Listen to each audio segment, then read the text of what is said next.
Welcome to the discussion on the methods of dealing with changes. In this discussion, we will continue with the discussion that we already started in the earlier session. We will discuss here about the other methods of dealing with the changes, the limitations of the methods of dealing with changes, and then we will summarize about the overall learning of this week.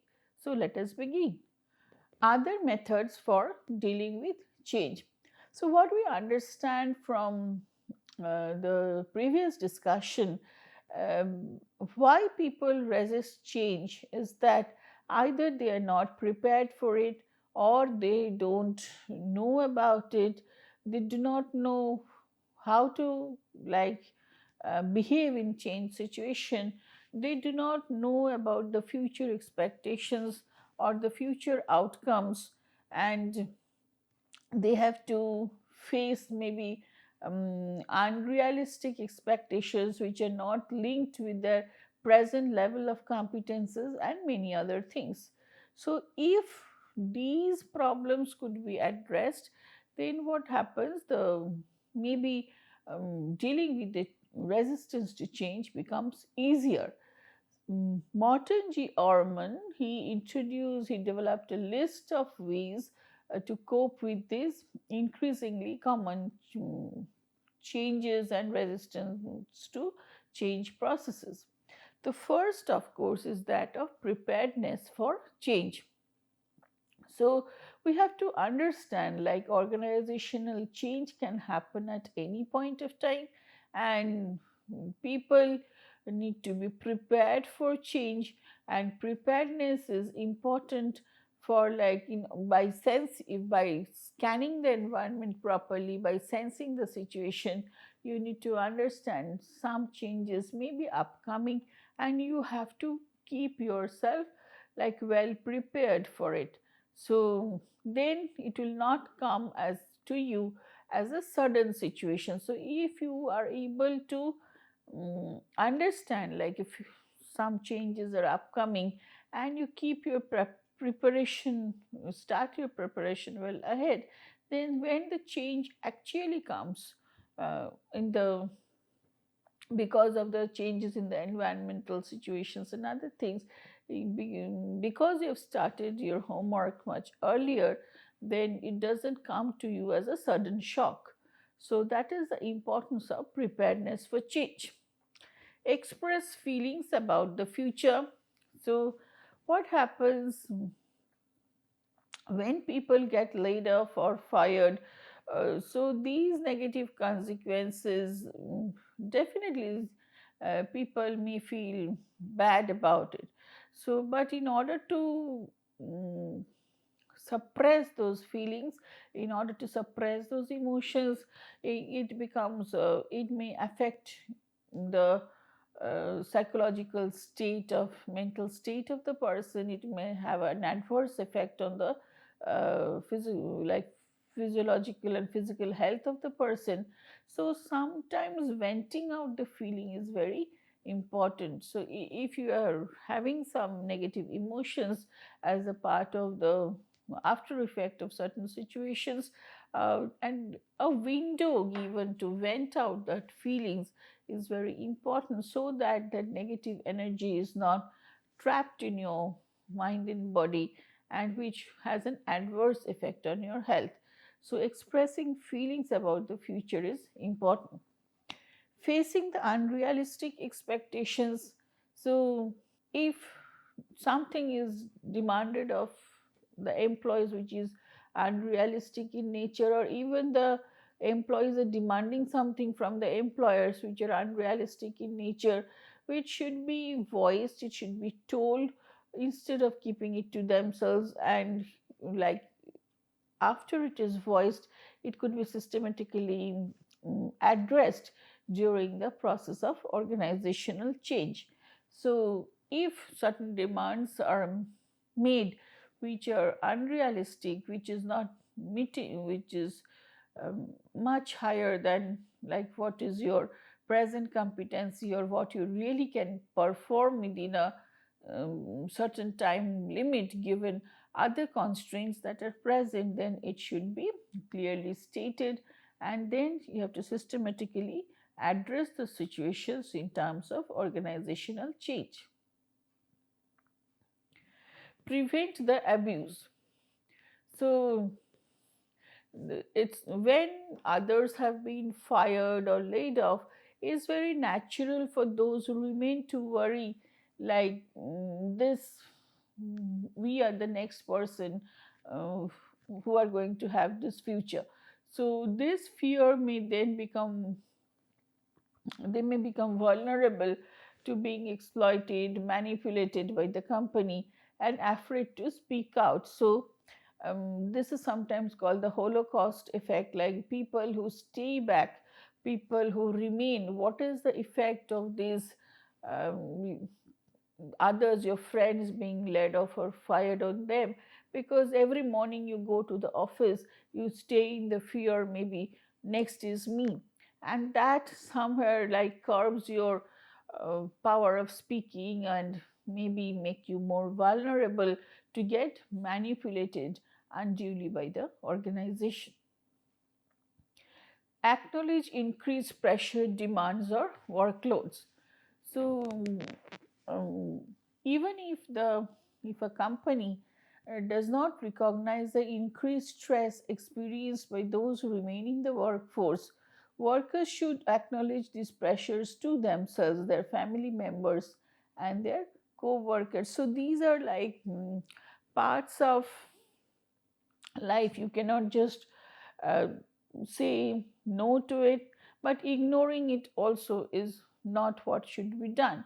So, if under change situation your work pressures have increased, it may increase because due to layoffs, it may happen that you are sharing your work which others used to do. There could be restructuring, there could be your redefinition of your role, and your work pressure may increase.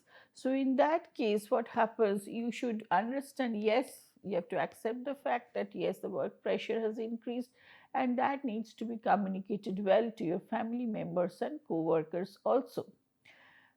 The leisure time should be protected. So it should be seen like the when these organ companies are like undergoing the change, the extra work sometimes tends to eat up the employees off time, like taking up lunches, then weekends and other holidays. So this is somewhat a dangerous practice because mm, the leisure, there should be a well balanced between your work time and leisure time. So this needs to be kept in mind, like the leisure time should be protected, because that is the time when leisure time is the time when you really rejuvenate yourself to come back and work in a better way. So the even if your work pressures have increased, there has been a role redefinition, you have to do more things and all, but you should see like you really have a proper leisure time also, where you really rejuvenate yourself with your friends and your families, and then come back again to work in a fresh mood and in a proper health. Maintaining family is very important. So though we understand work is a priority, so family is an equal priority also. So here really we are discussing issues which are more related to employees health and employees social health, work life balance, because these, when we see like organizational changes happening, then these are the areas, the employees mental health, these are the areas where a lot of pressure comes in, and it gets somewhat disbalanced. But in order for the organizational change process to become successful, this side have to be managed very well also. So like work life balance uh, is an important thing, where you find like there should be well balance between your work time and the time that you give for your family, Otherwise, you find after a certain point of time, many, due to the spillover effects, many troubles may come in. And if you are feeling like due to your increased work pressure, you're not able to give proper time to your family, it's going to affect your work also. Managing stress.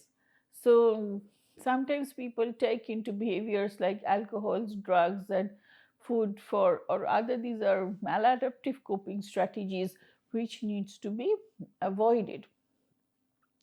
So which is mm, uh, another very important part is to to remain optimistic. So like this doesn't mean like those who are fired or who remain at the work after others have been fired must pretend to be mm, a bit when they're actually depressed. But if they look at the complete picture, maybe they'll probably find some positive aspects to focus on. So this is what we understand by remaining optimistic. But again, with the point of caution is that this optimism, being optimistic, should not be to the extent of like which leads to an um, like optimism bias.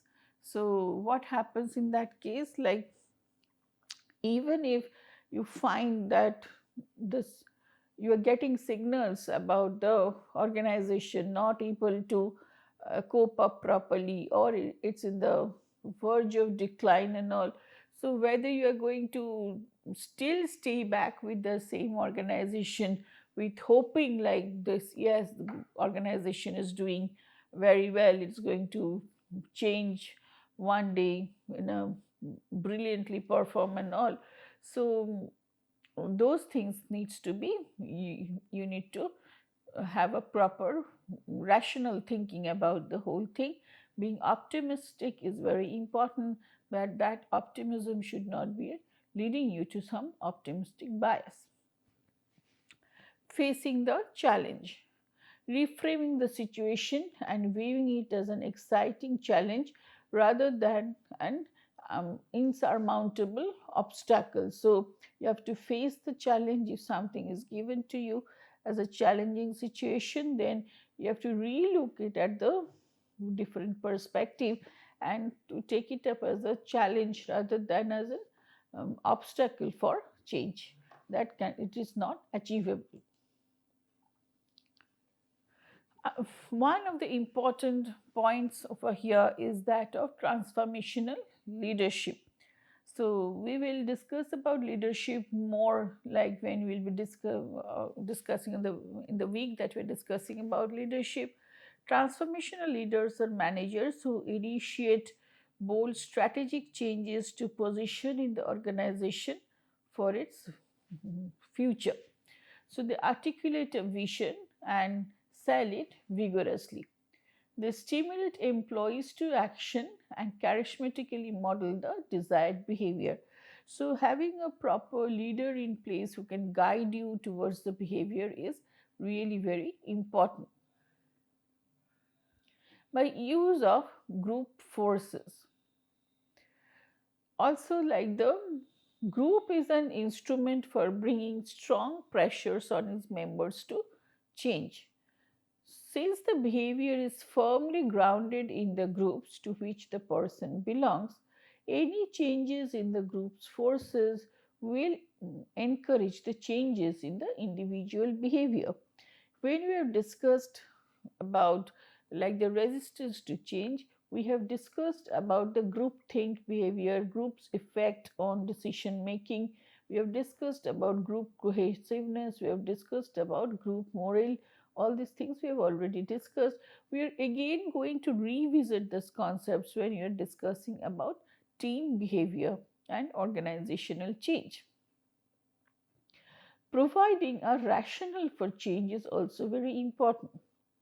Capable leaderships reinforce the climate of psychological support for change. The effective leader presents changes on the basis of impersonal requirements of the situations rather than on personal grounds. Change is more likely to be successful if the leaders introducing it have high expectations of success. So if the leaders can tell, like, yes, I believe that you'll be able to overcome the situations, and I truly believe in your competencies, like you'll be able to bring in the change processes, this trust, the faith on the employees is going to act as a motivator for change. So then, and the change processes should be linked with the things which are relevant for the organization, not something which is connected to the leader's own views or leader's own feeling, like, yes, I really need to show something. If the change is really required for the organization for its better performance, then that change should be introduced, not because only the leader or the initiator wants to do something differently. So this is very important, like the there should be an impersonal requirements based on the situations.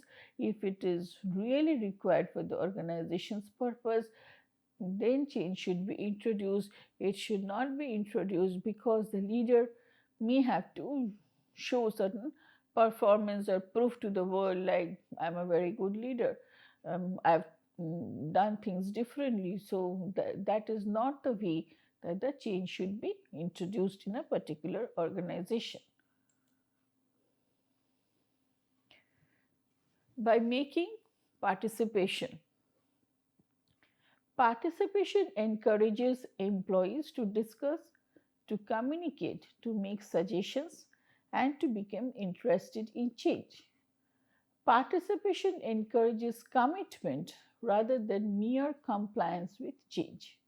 So, what we are talking of, like when you are allowing people to participate, it encourages the commitment rather than compliance. So whenever we are talking of coercions, whenever we are talking of manipulations, then we may expect compliance. But if you really want commitment, then participation is very important. Sharing rewards, also we have to ensure, like, there are enough rewards for employees in the change situations, so managers can build on for, like, bringing in support for changes. So rewards, recognitions, however, like you may tell it, this rewards gives the employees a sense that the progress accompanies a change. So whenever people are on the right track, people are doing something in a positive way, which is moving more closer towards the implementation of change, their effort should be recognized, praised with rewards and recognition. So it doesn't mean like the reward should always be monetary in nature, but a simple recognition, like, or a praise for the efforts taken. You can you think of designing rewards in an innovative way, but if that feedback is given, if that encouragement is given, it helps people to, like, mm, get encouraged more and become more motivated towards, like, participate in the change process. Ensuring employees security, so this is also very important. So along with the shared rewards, existing employee benefits need to be protected. So security during a change is essential in the form of protection from reduced earnings when new technology and methods are introduced. So that this we discussed at the start itself, like, when people are fearful about the uncertainties of future, which maybe changes maybe are going to adversely affect their earnings, or maybe their job itself, So in those cases only people are going to uh, resist to changes, because they do not want to lose what they're having at present. So if there is uh, like ensured protection for whatever is there at present is not going to reduce because of the mm, in terms of like getting new methods are introduced, a new technology is getting introduced, their like earnings are not going to reduced from whatever is there at present, is going to give them a sense of security. So because that is very important, the present earning is directly connected with their maybe the name some of the very basic needs of maybe shelter and maintaining the family and other things. So if the change processes bring in disturbances at the basic need level, then people may go resist changes. So this security is ensuring like whatever benefits people are getting at present needs to be protected, and it should not be disturbed as a process of change happening.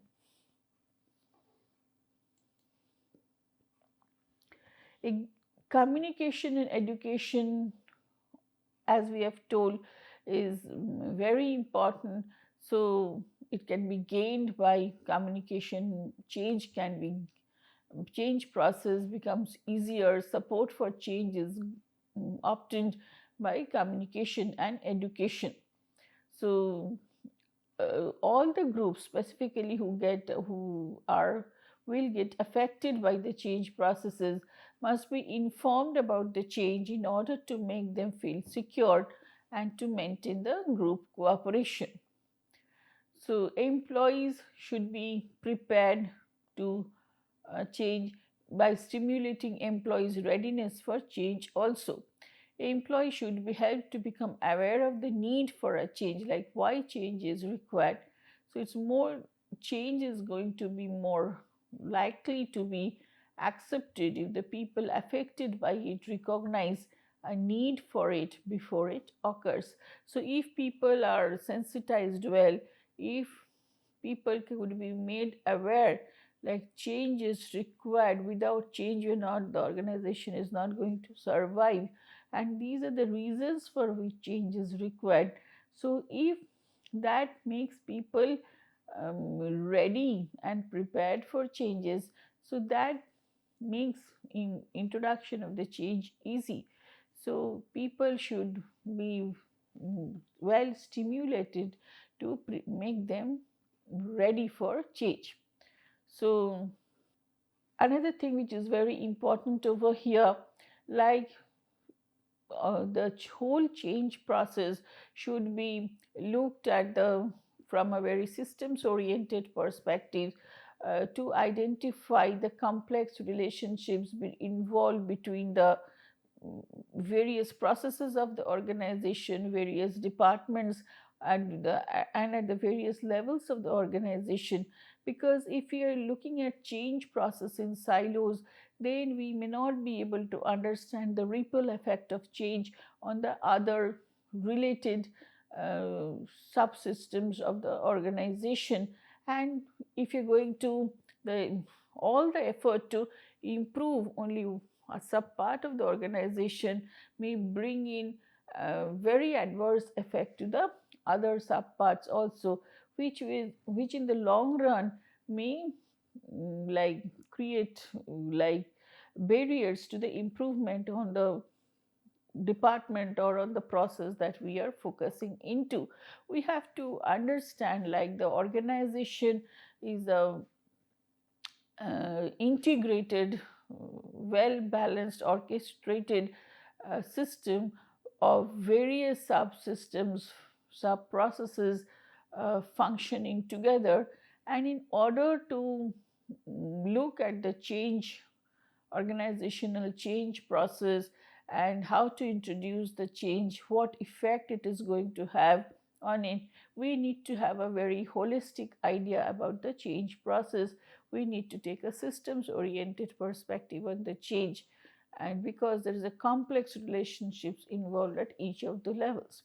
So that approach should be taken by the initiators of change. Like if I'm thinking of changing one particular area, how the other connected factors are going to change, or how they need to adjust to the change process so that this change over here becomes successful. So organizational development is a technique which can be useful method for achieving this objective. We will be discussing organizational development in details in a separate discussion.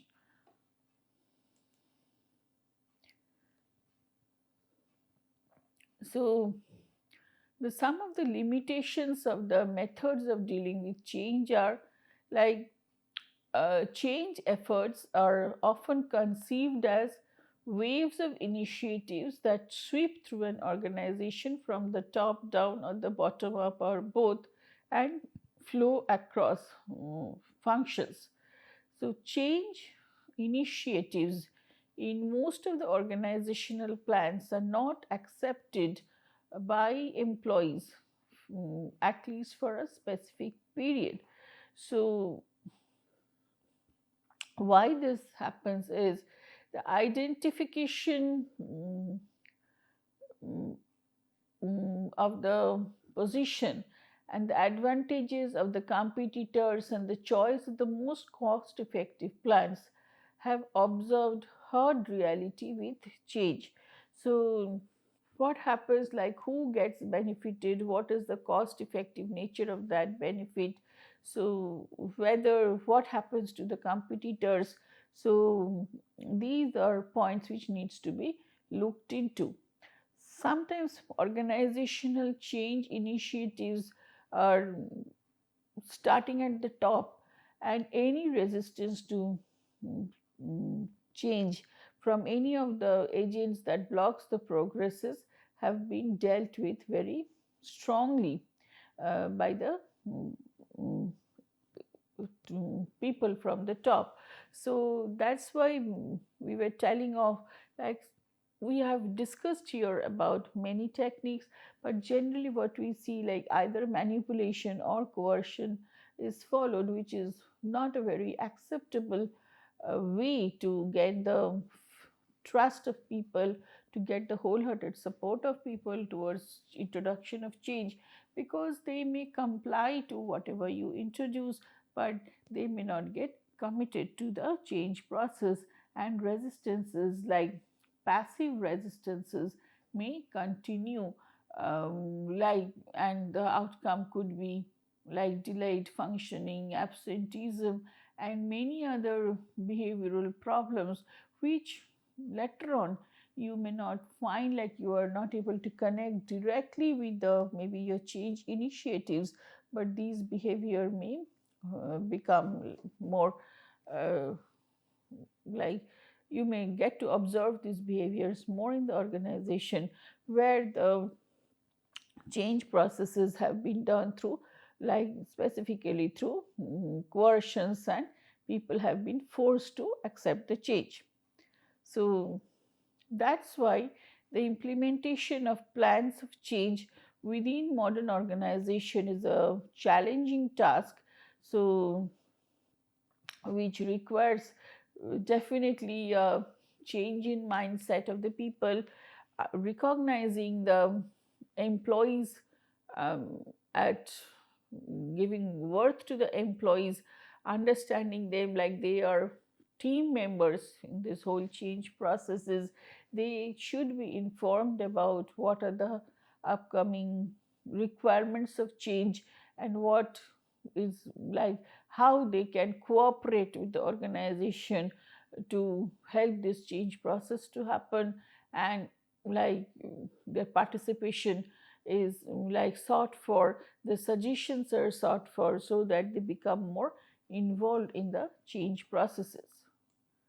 As we saw, like certain reforms are required at the organizational levels also to bring in new changes, Here we can refer to a model suggested by Fennell in 1993, which states that if you have to make a choice between like where to start the reform with, we can have three options. Like the strategic choice model is the one based in the changes happen to a particular variables like the board composition and the structure.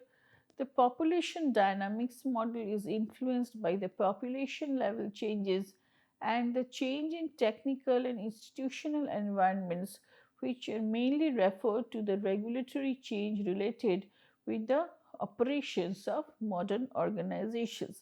But we should understand over here these are three definite models suggested with our ease of understanding of them in details.